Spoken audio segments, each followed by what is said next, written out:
Hey guys, Joshua Peterson Electric here tonight. I try to do one video a week to help you out. The complaint this morning was lights flickering. Gave me a clue when I heard the range kicking on. The furnace was acting up in the washer. Thought maybe a neutral, maybe not. Anyways, this is an older home here in Loveland, Colorado. Very old school meter. We're talking the 40s. And indoor rated panel, outdoor. Some of you followers that follow me, I didn't wire this, so don't give me your criticism. This is what it is. So we're giving them an estimate in the future to look at getting it done. It's not failing now.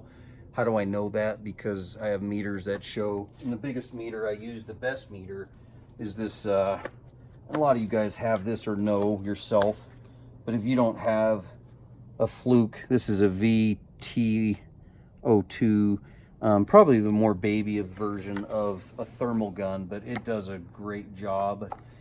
It takes a snapshot into what's going on inside of the breaker.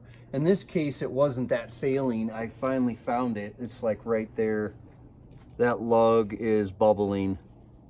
So this is a Loveland Powers crimp. They have an irreversible crimp tool. They're really nice. They're at least a couple grand. But their splices are unique for themselves, so they know the electrician didn't do it.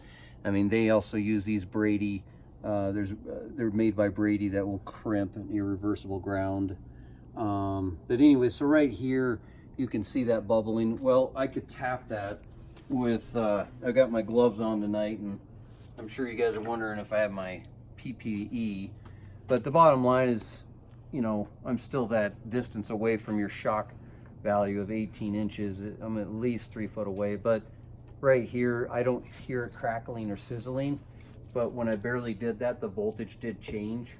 But then my wife went inside and turned on the range and all the lights. And once we got that voltage to drop and rise on the other side, it caused that issue. And then, by the way, I call that pressure, that the pressure changes. And I know you guys don't think that's in there, but I actually found that in the code, and I'm going to do another YouTube video for you guys.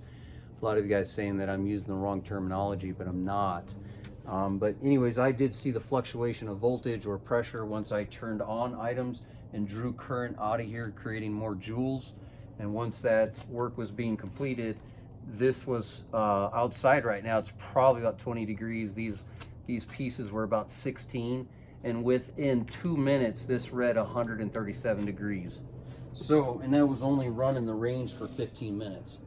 So as you can see, there's your weakest link. But yeah, this is by far for today's standard, not even close to acceptable. But it is what it is. And yeah, you can't keep a meter shut behind closed doors, whether that's a sunroom or a milk box. Yeah, a lot of codes back then are way different than today, right? But anyways, guys, thanks for joining us. Hopefully I help you out. Sometimes these are quick finds, sometimes they take longer, but we called the power company. Line side of the meter, not our deal at this moment. We'll bill them for an hour and get out of here. All right, thanks, guys. Appreciate you.